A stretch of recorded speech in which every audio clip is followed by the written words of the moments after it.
Welcome to Zen and the Art of Real Estate Investing, one of the fastest growing real estate investing podcasts in the world. What if you could learn from experienced real estate investors? Find out what got them to where they are now. Get insight into their daily habits and take these insights to inspire your own growth. Each episode, Jonathan Green shares an in-depth look at the mindful approach to real estate investing. Jonathan is a lifelong real estate investor and the founder of Streamline, a data-driven, investor-friendly, independent real estate brokerage located in Madison, New Jersey. Whether you're looking to start from scratch, get to the next level, or just for a straightforward and honest approach to real estate investing, this is the free mentorship program you can take with you anywhere. Now, here's Jonathan. Thanks for showing up for another episode of Zen and the Art of Real Estate Investing. Today we have Emanuel Stafilidis, and we're talking about the PASS system because that's what they do at Capable Capital. What does PASS stand for? You're going to find out soon, but I'm going to give you a preview. The Passive Affordable Seller Financing System. This is an interesting system and something you can learn from because it's a low price point to entry to start this process. Let's get to the show. This is episode 276 of Zen and the Art of Real Estate Investing with my guest, Emanuel Stafilidis. He's the founder and chief investment strategist at Capable Capital. He leads the charge in executing the PASS framework, which we're going to talk about in depth. He has over 30 years of experience in real estate, and his strategy is simple: acquire affordable homes in high growth markets, structure seller finance deals, create stable passive income for investors. Emanuel, welcome to the show. Thank you very much for having me. Yeah, I feel like I just covered your whole strategy, but of course there's a lot to get into. Let's just start, before we even get to your background, let's start with the PASS framework. What does it stand for and why do you like it? Passive, affordable, seller financed system. PASS. Yeah. And everybody likes a system, so I can't wait to hear this. Yeah, look, it came out of just exactly what we do. We generate passive income. We buy affordable houses. I target everything under 100,000, preferably under, even lower, under 60,000 is my target market. The term affordable, I'm kind of leading towards moderately priced as a term. Yeah. But because affordable housing nowadays is seen as $300,000, $400,000, $500,000, and a lot of people don't see that as affordable. Yeah, we have a huge list of buyers that are trying to get into owning a home, and they're just stuck renting because they just can't. The finance system is just not supporting them, and so we're trying to change, I guess, that term from affordable to more moderately priced so that people think lower price, not the median house price. Yeah. And of course, across the country, the median house price is so different from California to the Midwest. It's hundreds of thousands of dollars different. So what's affordable in one place is, unbelievable somewhere else.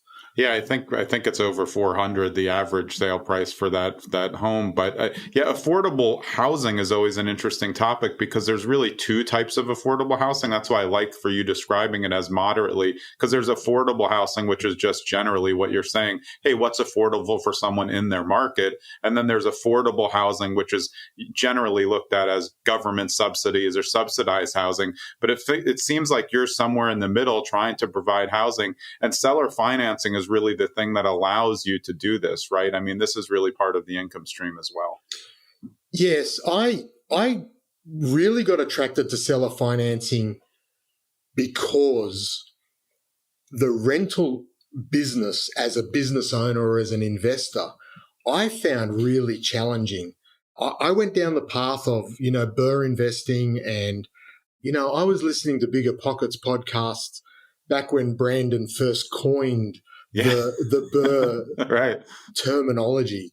And, I thought it was great, and I thought it was, and coming from Australia, that's what we do is rentals. That's how people build their wealth. And so that just made perfect sense to me.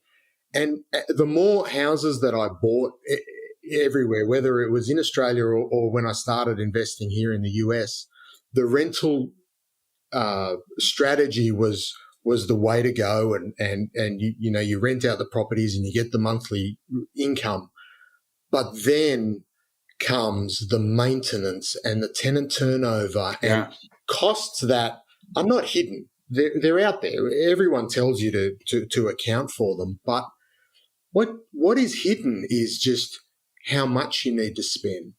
Yeah, the tenant turnover. One, you may just need to go in and clean the carpets, or the tenant, when they've left, they've cleaned the carpets, and you just turn it over and you've got no cost. And then, the next tenant turns over and you've got to paint and you've got to put new floors and you've got to do this and do that. And the costs, because the costs vary, you really don't know if you've got enough in your bank account to cover. Yeah. And I thought, how do I flatten this? How do I, get away from these variable costs?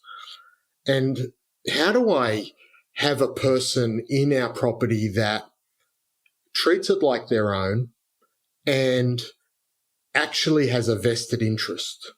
And when I was exposed to seller financing, they were the key points that really got me, was like, we're going to have people in there that have a vested interest. If they don't fix their property, they've got to live in it, the way it is. And they're not calling me about, something's broken or something needs fixing. It's in their best interest to actually go out and fix it themselves and improve the property so that they benefit. And I really like that. When a renter does something to the property, they're benefiting the landlord. When a seller finance person does something to the property, they're actually benefiting themselves. Yeah. They could increase their future value inside of it, which is important. You made a really great point about the reserve costs necessary. And I found that, you talked about bigger pockets, the calculators there and everywhere else allow you to just put a percentage, per month, but people put in a percentage, but that doesn't make them have the reserve, because whatever it is, 6% or 5%, that means they have $200 available, and then a furnace breaks and it's $7,500. And they're like, wait, I thought I had to take, 13 months or 23 months to get up to that. And then they shoot their whole rental budget. This really solves that. I love what you said. And I've done seller finance as well. And I found like the differential between having rental properties, which I grew up watching my dad do and then I did, versus when we seller finance, was like, wait, I don't have to do anything.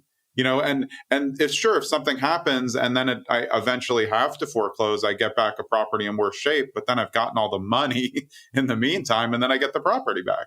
That's right. That's exactly right. Yeah, the goal, of course, is not to ever have to foreclose and provide something more affordable to people who maybe can't find something on the open market, or maybe don't fit the traditional box for lenders, which is a ludicrous box. And people think that we target people who will default and will get out so that we can get the next down payment. And actually what works best for us is when the tenant stays, pays every month, and we never hear from them. Yeah. That is just gold for us. When we've got a lifer in that, and that's what we call them. Yeah. When we've got somebody who goes into the house and takes on our 30-year mortgage and pays us every month, there's nothing better. It is true passive income. I don't hear from them. They're really enjoying the house, and every time you talk to them, it's like, oh, thank you very much for doing this. They feel blessed. And it's it's a very rewarding. It's beyond the money. It's very rewarding. Yeah, I mean, it just gives you an opportunity to help someone. You can set the rate how you want. So there's always adjustable options there. You can beat what the regular rate is out there when rates are, quote, higher, even though they're not technically high over the course of history. But yeah, I think it gives a lot of options and also makes it, of course, no one wants to foreclose. Some people who think that are crazy, like, oh, well, you got a year of payments. Foreclosing's terrible. The tenants are mad. They're actually owners. Everybody's bad. It costs a lot of money. So it doesn't make sense. The only time I've ever been wanting to foreclose is when someone stopped paying. Then I got mad.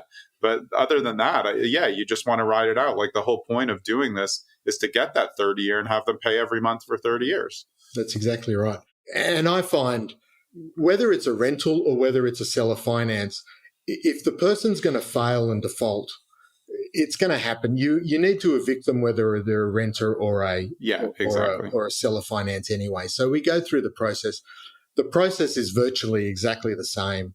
So there's actually no benefit either way, having a renter or having a seller finance when it comes to a person failing, not making payments and evicting them. It's the same process. There's no pros or cons on either strategy.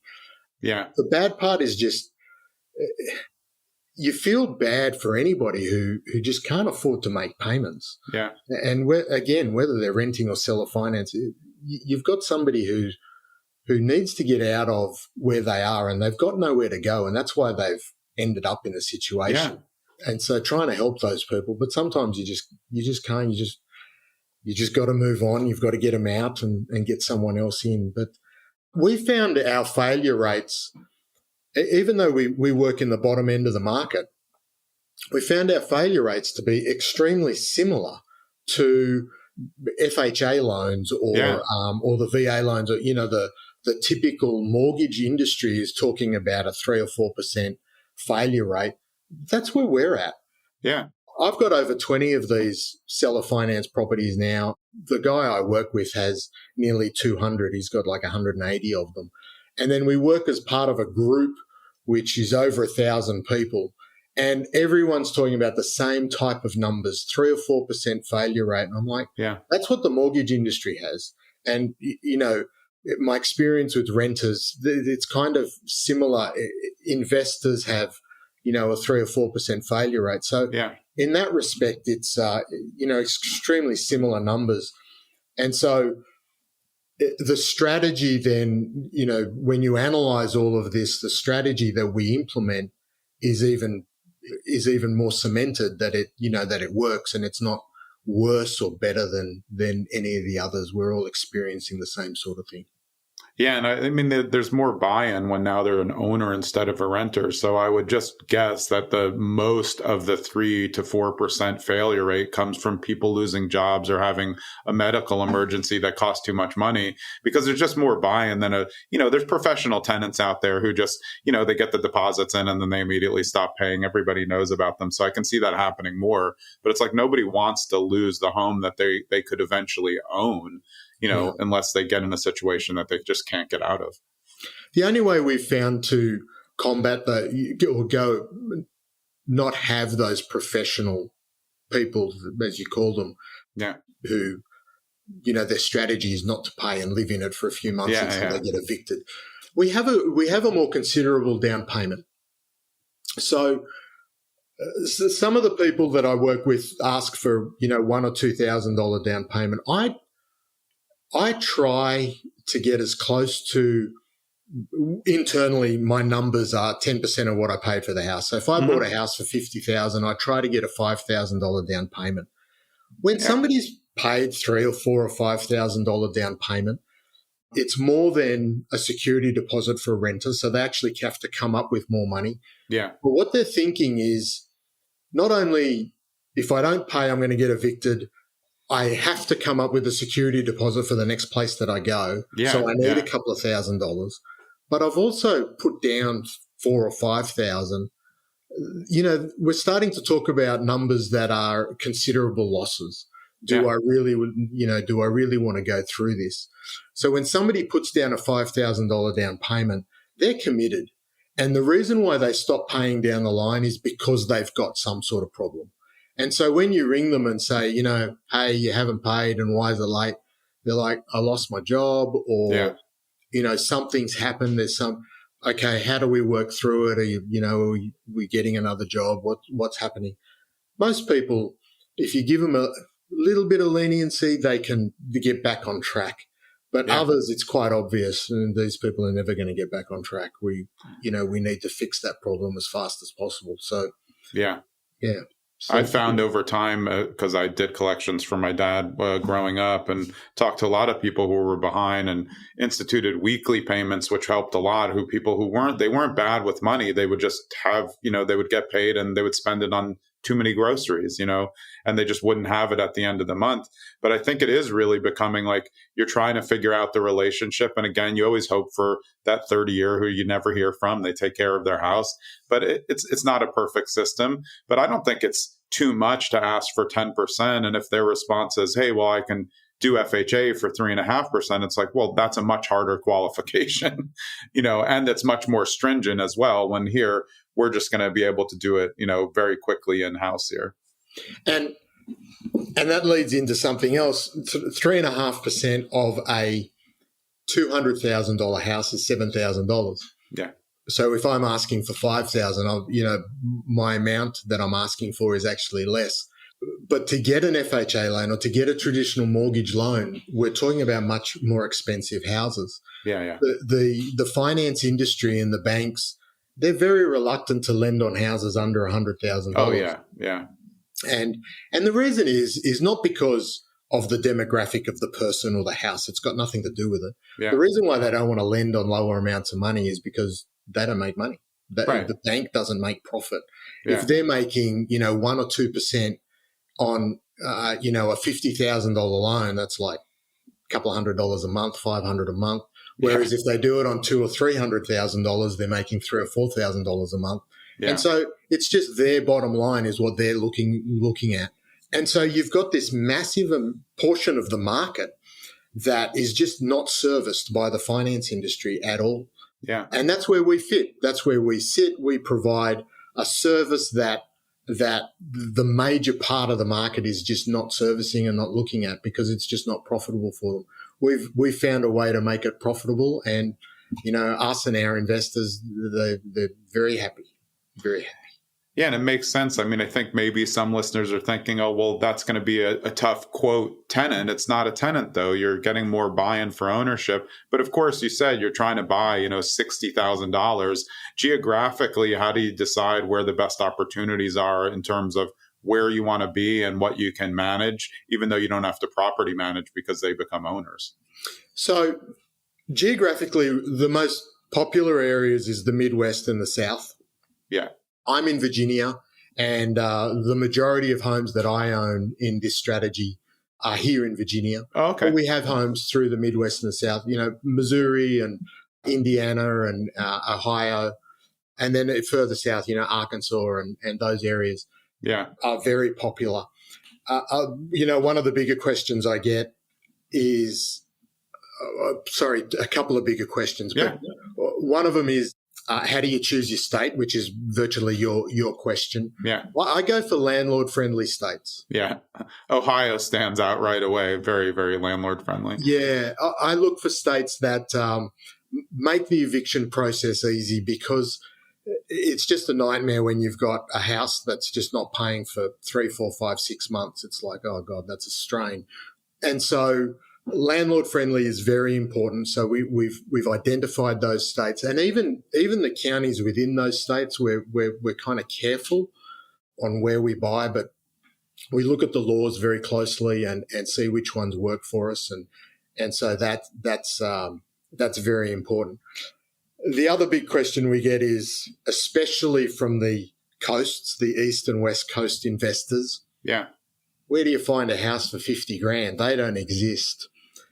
They do. They definitely do. I tell people all the time, just go on Zillow or any of the real estate related sites, put a search between $1,000 and $50,000 and just hit go. And you'll see the amount there's thousands of houses available through those areas. They're not all, I think people think they're all going to be completely run down. They're not. They're just in areas that would probably be classified as, if you're doing rentals, C-, D+. But that doesn't mean it's all those areas aren't just like full of crime. And again, when you're doing this, you're reselling it. So you're out of the game as a landlord. So you're just trying to see. And look, as you were saying in the beginning, in terms of affordable housing, this is a great way to give people the opportunity in those areas to get a house for, $100,000 or something else, and to be able to mortgage it, even though maybe their credit's not perfect. That's exactly right. And these houses are not all in bad areas. Of course, some of them are. But I look for move-in ready houses, and that term is quite general, but what I mean by that is, look, you and I, and even the majority of the listeners, probably wouldn't live in these houses, a lot of them that we buy. Yeah. But if you lost everything and you had nowhere to go and you desperately needed shelter, you would move into these houses and you would live comfortably. So the plumbing's working and Right. the roof doesn't leak and, the electricity works and there's somewhere to park your car and you can get going and go to work and do what you need to do. And over time, you can spend money on the house and fix it up. Is the vanity beautiful? Is it all painted and wonderful? No, but they're move-in ready. Yeah. Theoretically, you can spend a day cleaning it out and put your couch in your TV and your bed and say, right, I've got somewhere to stay. I've got somewhere to eat. We can get back on track. So they're move-in ready. They're livable houses. We are amazed by what people do to these houses and fix them up. And they really add a lot of value. And I walk in as the investor and say, oh, this is great. This is fantastic. You've done really well with the house. You're going to sell it and make a profit. And they're like, no, we did all this so we can live in it forever. Yeah. Like, but again, it's a win-win that you can hold the mortgage, get the payments, and then when they decide to sell down the line, they can also make money by improving it. And, good job for everybody if they make more money. In America, they should. Even if they do nothing, they'll probably make money if they stay there 5 years, depending on the neighborhood scale. But it's very unlikely that they're going to lose money on a purchase in America, especially if they take good care of the house. It just wouldn't make sense. Totally agree. The other market that is extremely popular that we sell houses to is investors. Yeah. Investors have exactly the same problem as the homeowners. They can't get these loans under $100,000 either. And they look at these houses and say, it's a perfect rental. So they implement the burst strategy and they use us as the finance because the finance industry won't support them. So they pay us $3,000 or $4,000 down payment. They pay us our monthly mortgage payment. And then they spend a little bit of money on the house and get a Section 8 renter or get something like that. And so a lot of our purchases are done from investors and people don't realize that even they are not serviced by our finance industry. They have problems as well. Oh yeah. I know it myself. And because if you look at the general turnkey sector, this is a different type of product. The turnkey sector are usually going to buy in. Sometimes they have their own lender, but you're not getting any benefits. And you're certainly not, getting this much easier loan portal to say like, hey, here's my assets. You guys can look at them and say, oh, well, this is going to be fine because the house price isn't that much. So if you're getting your down payment, you're treating it just like the other person. Well, if they default, we're in a good state. We know what's going to happen. So do those investors generally do the quick burr and then do the last part of the R and refinance and then just rent it out, either Section 8 or lower income tenants? Some of them do. They refinance when they can and the house supports the dollar value because when they refinance, the interest rate is cheaper and they make more money. Yeah. And we don't charge a high interest rate. Typically between 8 and 12% will be our interest rate. And if it's lower towards 8%, they go to the market now and they go, oh, I got off at 7.5. Close enough. I'm going to save, $50 a month. It's like, well, stay where you are and don't go through the costs of refinancing. But certainly some others go in and flip the house. Yeah. So they buy this house for, whatever, and then they spend $40 or $50 or $60,000 on it. And so they've used us as the finance and then all of a sudden we see that the house is, for sale on the market. Like that's our house. What's it doing on the market? And they've fixed it up beautifully and it's up for 200 or 250,000 or whatever. Like that's amazing. And good on them. But if they're going to get success out of it and make a really good profit out of it, then go for it. Yeah, the only issue I've seen with that, especially from looking at turnkey so much, is they usually outprice the neighborhood. So the appraisal is going to be tough. You're on a block where everything's still, $87K and they're up at $175. So it's not going to appraise, even though it's probably worth $175. but that's not the market where you're getting a cash buyer coming in. Yeah. So you're really in this like, hey, what am I going to do? And that's where they would be smart to go in to do the seller finance as well, because then it's just going to be better. I can see someone doing that on seller finance because then it makes sense. They get a much upgraded project. But, every time I look at turnkey, I just go to the block shot and it says like 200. I'm like, this seems like a great deal. And then you just see 67, 81, 50. And you're like, okay, I'm helping the neighborhood turn around, but also it's unappraisable right now. Is that an issue when they do that? Yes. And I probably shouldn't say this, but I've talked someone out of actually flipping the house like that. Yeah. Because the comps just aren't there. And if the comps aren't there, then, I'm going to end up with somebody who's disgruntled and not happy with their investment. And that just becomes a nightmare for everyone.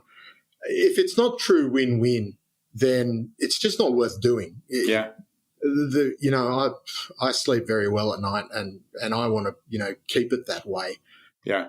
So, look, I have talked one person out of it, and that was in the Midwest. Here in Virginia, where, like I said, I've got most of my properties, it doesn't matter because the comps, the market supports. It's a growing market. Where we are is around 2 million odd people, and there's a whole lot of defense bases and people move in and out all the time. And so, yes, there might be houses nearby that are lower cost, 80, 50s, 110,000, and he's trying to sell something for 200,000. But there's also comps around the 200,000 as well. So it supports it. But there's areas through, and that's where we really need to do our due diligence and make sure that our exit strategy for our buyer is actually right and works. Yeah. And there's areas through, all of those states, Missouri and even down south, Arkansas and that, where the comps just aren't there. And so you see people coming in to do this strategy and you're like, hang on, this isn't going to work. So part of our due diligence of vetting the buyer is that, what are you going to do with the house? What's your strategy? How's it going to work? And have you lived in this area before and all of that? And sometimes those questions are more important than, can you afford it? Yeah. Have you got the money? It's those questions that are, do you know what you're going to do with the house and the exit their exit strategy sometimes is, a better question to ask than some of the others. But it's still part of our strategy to find the right people. Yeah, I can see why it's advantageous and also good to have investors who come in, but I can see that selling direct to someone who's going to be a home buyer, probably a little bit more pleasurable and less likely that there's going to be an argument. An investor, even if even if you tell them, hey, if you're going to do something, I would really make it a lipstick flip, spend $5,000-$7,000, or else you're going to overproduce the neighborhood, and they spend $30K, they're still going to blame you, even if you told them, so I would assume that the home buyers are easy. But what's the percentage of sales difference, home buyers versus investors, around, just ballpark? The majority are investors. The majority are investors. Yeah. I would probably say in our portfolio, it's probably 60% investors. Yeah. There would be other portfolios doing this strategy that would be more like 80, 90% investors. Some of the people not acquaintances, but people that I work with only sell to investors because they like them and they get on with them. Others only sell to homeowners. Yeah. And so their percentages are the complete reverse. Personally, I probably prefer investors over home buyers, but it's probably a personal thing in the sense that I talk to investors better than I do to other people. Fair. So my personality and my the things I like to talk about is better with investors than it is to homeowners. So that's probably a personal preference, but I'm not fussed. Somebody comes up with the money and has a decent strategy. If they want to live in it and put their family in and go, send their kids to the local schools, then I'm all for it. Go for it. That's. Hey, it's Jonathan. I hope you're enjoying this episode with Emanuel as we talk about the pass system. And if you're accumulating rental properties, or even if you have one rental property, you might want to think about a cost segregation to help you out on your taxes next year. One of our many guests who does this is Sean Graham of Maven Cost Segregation. You can use my link at mavencostseg.com/green. Green has an E at the end, and you can get started on making your rental property into a tax haven for you next year. Let's get back to Emanuel. So after you buy them and you're ready to sell them back out on the seller finance, are you ever putting these on the MLS, or are you just going to your buyer list and going for the investors, or both? Not on the MLS. We haven't done that for seller finance, but Facebook Marketplace and we don't anymore, but we were using Craigslist and places like that. Yeah. The group that we're a part of these thousand people, we all have buyers lists in different areas. Yeah. And so we make the houses available through our groups, and then that gets pushed out to all of these buyers. Okay. And then we compensate each other, for helping each other fill the house or whatever the case is. So that strategy works the best for us. Yeah. So we have buyers lists in all the areas that we work in. And if we don't, and then we put the houses, YouTube and other places where it's got the videos and the photos and all of that. And, people just get directed to those sites to buy. So most of them come from our lists and from the people that we've already got relationships with. Yeah. Yeah. Well, going way back, I mean, you started, you grew up in Australia, obviously. And you started doing real estate in Australia. When you were younger, growing up, were you interested in real estate, or when did it first come into focus for you that, hey, this is going to be kind of a fun thing to do? I grew up in real estate. My family before I was born, they were in real estate. My grandfather migrated from Greece to Australia way back, I don't know, 1930s or something. And he was a small business owner, and then he started in real estate. And when I was born, the family had a rather large motel, and it was 72 room property. Oh, wow. Yeah, that's a big one. So it was quite sizable. It was in Canberra, which is the capital of Australia, which is like Washington, D.C. And I grew up running around the motel, and the family always had real estate, not only houses, but commercial buildings and things like that. So I grew up with that.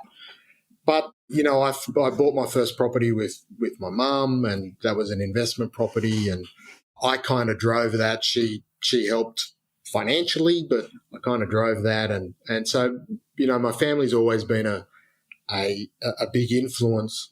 Always thought I would make my my wealth, my millions from real estate. And so that was the mindset. I just struggled. I struggled making the strategies work. I struggled saving. I struggled with real estate itself. And I went off into a whole lot of other things. My main source of income was through the electronic security industry. I was in that for 35 years. Yeah. And so that was giving me wages, but always had real estate on the side.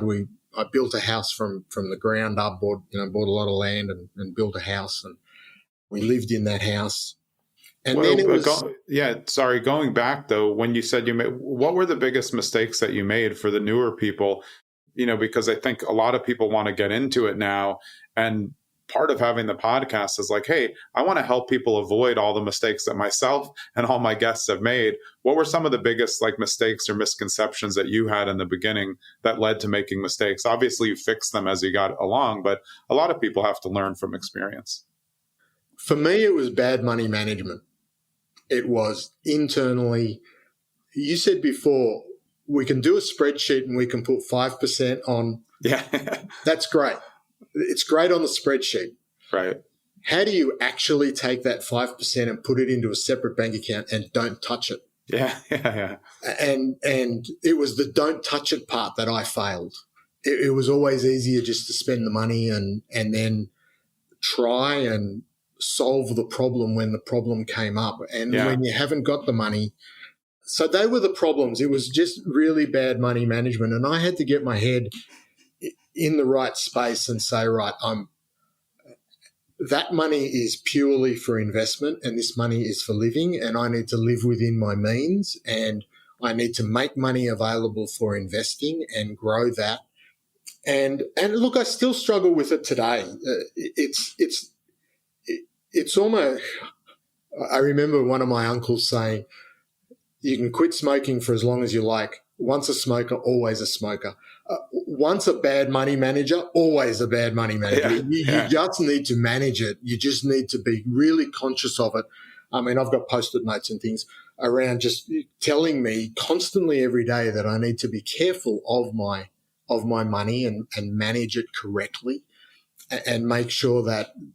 So, today I use a banking system that allows me to have different accounts, sub-accounts. Yeah. And I put all that money, for taxes and insurance and all of these things I put into separate bank accounts, and I just constantly say, right, well, I've got to pay the taxes and insurance coming up in a few months, and so I can't touch that money. And it's just a constant battle. And that's been my biggest vice, if you like, of just following those steps of putting 10%, 20% for investing, whatever the percentage is, and living within my means. Yeah. And they were the biggest struggles. Yeah, I mean, and it still goes directly back to what we were saying, and you just brought up again. It's that when you're only doing a percentage-based setting aside, you don't assume, but when you need a new roof, you need a new roof, and they're not taking payments. So you really put yourself, and that's where I think new investors need to realize, hey, you can go get a few properties in the Midwest, like you're saying, for a good price. Maybe get 3 properties for $200,000. And if you're only surviving on 100 cash flow a month as a landlord, and then the furnace breaks, you're going to lose your cash flow on all 3 for years, just from one thing breaking. So that's why your inspections and making sure you're not going to have CapEx. And again, that's solved by the past system, though, because you're giving away the ownership. And that's where I think it's really smart and something alternative for people to look into, because then you also have control over the loan. And the past system benefits. Yes, we're passing the maintenance back onto the home buyer. They struggle with finances as well, and quite often they'll come to you and say, "Hey, the furnace is gone. I can't have my kids living here without heat, or whatever the case is." And I take our position in that as we're the bank. In the same way that I go to Wells Fargo and get a credit card and, or a personal loan or whatever and solve my problems. Yeah. I try to help our people in the same way and say, look, I can fix it. I've got the $7,500 to fix it, and I can fix it, but it's going to go onto your payment, or it's going to be a separate loan, or it's going to be something, and they're going to pay it off separately. And, that's something that I never budgeted on or planned on doing, but I have done it. I have helped people like that. And I like that for a whole number of reasons, but it helps manage our finances as well internally. It's like solves all, those sorts of problems as well. So, and that's one of our, as I said, our biggest advice is just spending money. I years ago, I would look into the bank account and say, yeah, look, I've got $7,500, I'll fix it. And we'll solve the problem, and then not think about how I'm going to get that back, how I'm going to, solve those other problems. And so it ends up being a problem for me. Solved somebody else's problem, but not mine, created a new one for myself. And so that kind of mentality, that money management has been solving that issue has changed the course of my life. The reason why I've been able to grow the number of properties that I have and the portfolio that I have has been money management. We were flipping houses recently, and I've still got some houses we're flipping at the moment. We still probably will always have. But without that money management, the flipping would just fail. Yeah. You can make $30,000, $40,000, $50,000, $60,000 on a flip, and you can. But if you don't know how to manage that money when it comes in, it's a recipe for disaster. And if you go to the seller financing portion and the landlord portion, it's really also people management and understanding like there's a limit, because as a landlord, most of us, we're pretty nice. Like, you feel bad when something happens, and especially if they're coming to you when you're the bank. So you're the bank or you're the landlord, and someone says, my furnace broke. So of course you want to help. As a landlord, you have to help. But there's also this time as a landlord and as the financier of what the seller finances that you have to say, you know what? I'm not going to go for that story. I really feel bad, but this is on you. And I think that's a really hard thing for people to get to. And maybe they end up, they just hide from it, but that's not good for the property overall if you just don't address it. But don't you think it's hard to finally get to that level where, yeah, you have the $7,500, but also you're not responsible for it? It's challenging psychologically more than anything. Yeah. It's psychological, but sometimes psychology has nothing to do with it, and your bank account has everything to do with it. Yeah. The furnace is gone for $7,500. Using that dollar figure because I haven't got it. How we let's just work together and try and work out how we're going to fix it. To be honest, I can think of a few things right now. Portable heaters and things like that that you could help get through a short period of time, but they're very challenging. And when you're starting out, these are the things you don't think about. Yeah. You don't necessarily know. You just don't know what's coming down the pipe. You think, you lay out the best plan. You think, well, and I don't know. You don't know what you don't know. And then something occurs and you're like, oh, geez, how am I going to do this? How am I going to get through it?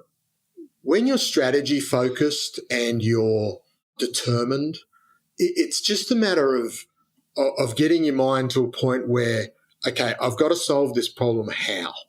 Yeah. How do I solve it? And you just work through the best that you can.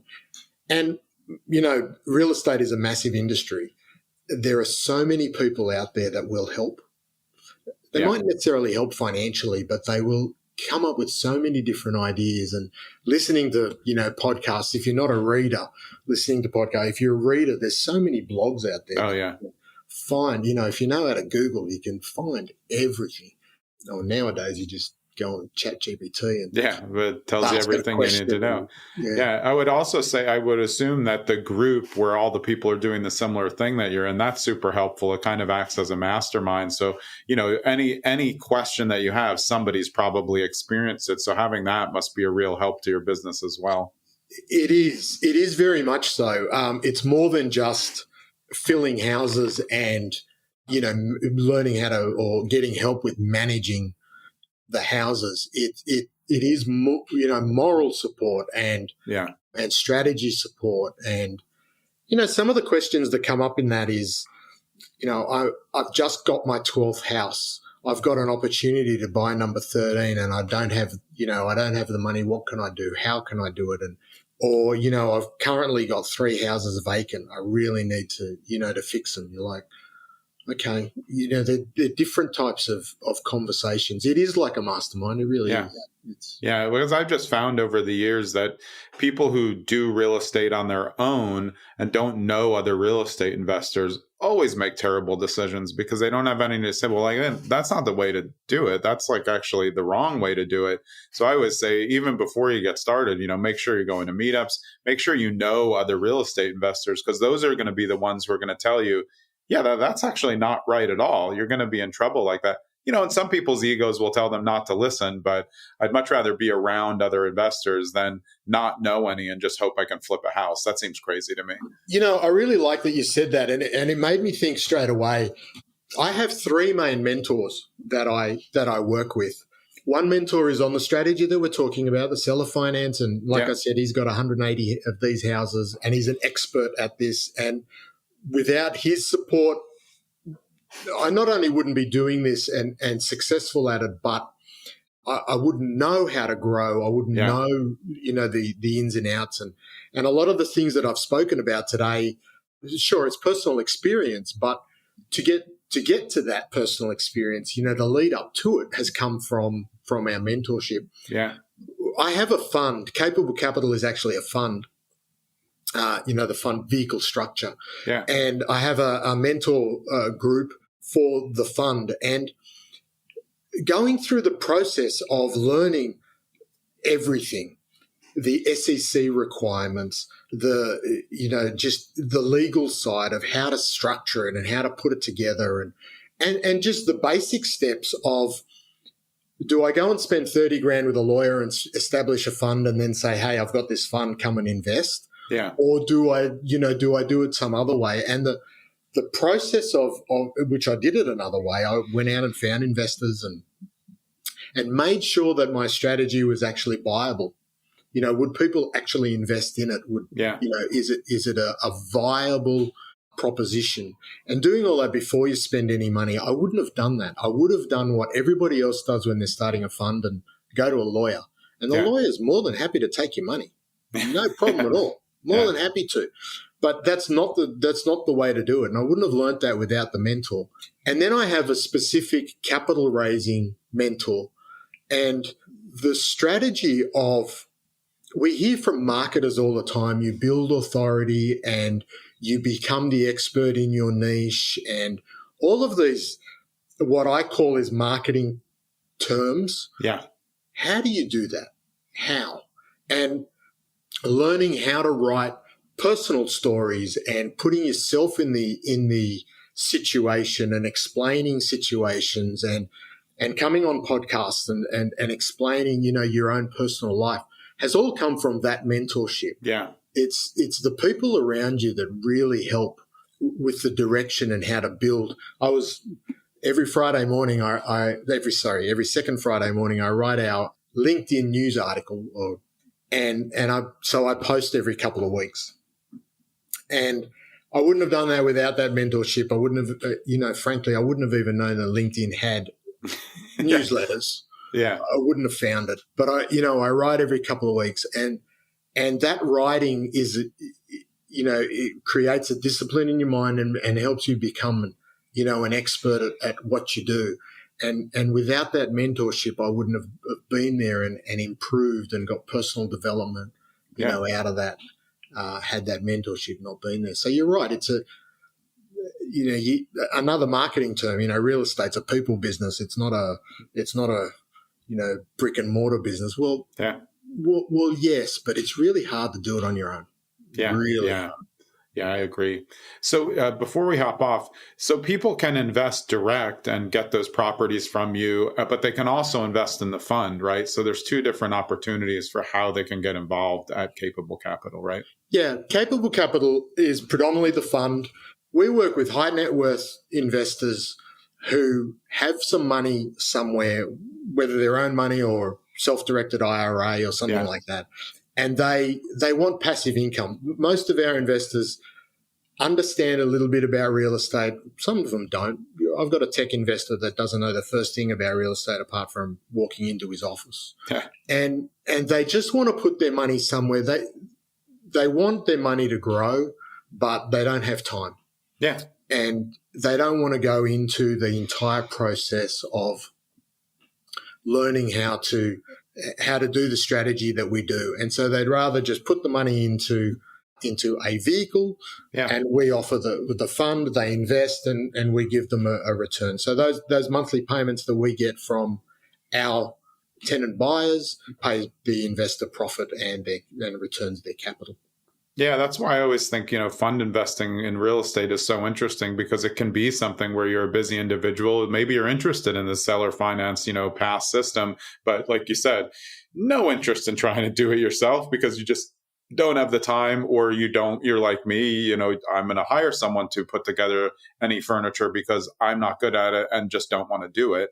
So it's just smart to give them two options. And it also, like, I invest in syndications because I really like multifamily, but I have no interest in managing multifamily myself. So I can feel like I'm a part of the system without having to be the system. I think that's really helpful.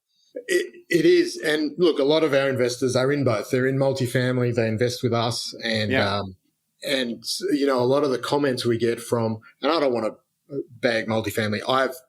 I've invested in multifamily in the past, and there are people around doing it brilliantly. And they, and I wish them all the very success and hope that they keep doing well. What's come out of a lot of conversations is what we've spoken about. We don't have the costs that multifamily have. There's, property management and fixing up the common areas and all of that has to do with multifamily. And a lot of them get involved with the rehabbing and all of that. And we don't have any of that. And so, in our marketing, we always say, it's a stable return. And that's really what the stability is that, people pay us and we don't have those outgoings that a lot of other investors have. So it is a different strategy to the mainstream. Yeah. And on LinkedIn, I'm connected with thousands of people, and so many of them are in commercial and multifamily. And you can just tell that they are doing so well. Yeah. You'll read stories today about how they are struggling to get refinance and it's all doom and gloom. But the reality is a lot of them are doing well, and they're buying some really good deals at the moment. So we've got competition. Yeah. Yeah. All right.